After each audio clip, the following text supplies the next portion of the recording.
Hey guys, welcome back to my channel. স্বর্ণদিশার চ্যানেলে তোমাদের স্বাগত জানাই। তোমরা এই ভিডিওটি যেটা দেখছো, ঠিক আছে, আশা করি তোমরা শেষ পর্যন্ত দেখবে।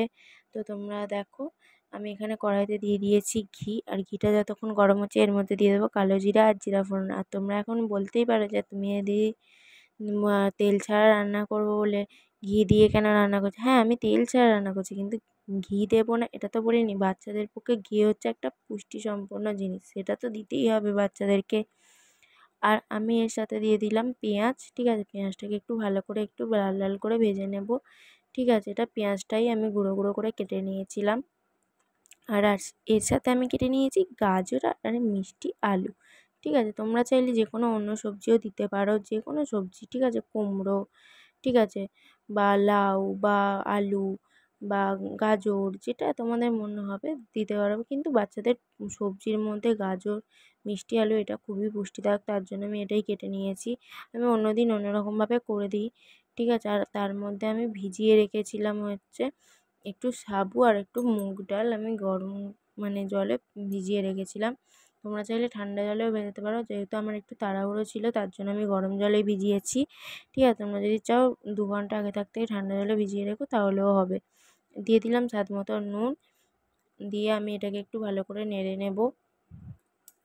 তো তোমাদেরকে একটা কথাই বলি, তোমরা ভিডিওটি না স্কিপ করে পুরোটা দেখো, তোমাদেরও উপকার হবে, ঠিক আছে। বাচ্চাদেরকে এইভাবে খাইয়ে দেখো, তারাও অনেকটা পুষ্টিগুণও পাবে, আর ভালোভাবে খেয়েও নেবে, অনেকটা টেস্টি হয় খাবারটা। তো দেখো, আমি এখানে দিয়ে দিলাম মুগের ডাল, ঠিক আছে। মুগের ডালটা আমি ভিজিয়ে রেখেছিলাম প্রায় 0.5 ঘন্টা মতন, গরম জলে ভিজিয়েছিলাম, ঠিক আছে।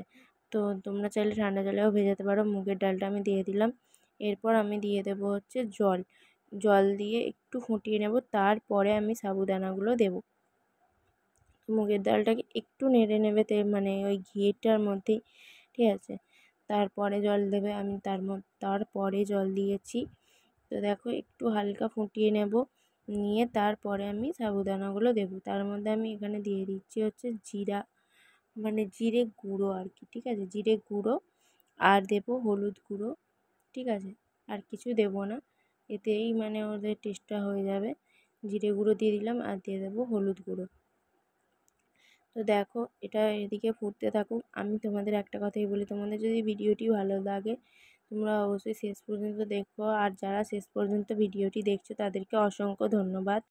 আর অবশ্যই তোমরা যারা ভিডিওগুলি কোথা থেকে দেখছো, ঠিক আছে, তোমরা প্লিজ কমেন্ট করো, তবেই তো আমি নেক্সট ভিডিওতে তোমাদের ধন্যবাদ জানাতে পারবো, তাই না? তো তোমরা তাড়াতাড়ি কমেন্ট সেকশনে গিয়ে কমেন্ট করো, ঠিক আছে। আর আমি দেখো এখানে ফুটুক কিছুটা, তারপরে আমি দিয়ে দেবো সাবুটা, ঠিক আছে। সাবুটা দিয়ে দিলাম, দিয়ে আমি কিন্তু এটাকে কড়ায় ফোটাবো না, যেহেতু আমি 0.5 ঘন্টা ভিজিয়ে রেখেছিলাম, ঠিক আছে। তার জন্য আমি প্রেসার কুকারে দিয়ে দিলাম। প্রেসার কুকারে দিয়ে দেবো, দিয়ে জাস্ট বেশি না 3টে সিটি মারবো, খাবার পুরো গলে যাবে, ঠিক আছে। তো এই ভিডিওটি আজকের জন্য এই পর্যন্তই। দেখো, খাবারটা রেডি করে নিয়েছি। তো প্লিজ চ্যানেলটিকে সাবস্ক্রাইব করে দাও, লাইক কমেন্ট শেয়ার করে দাও। আজকের মতন টাটা, বাই বাই, আসলাম।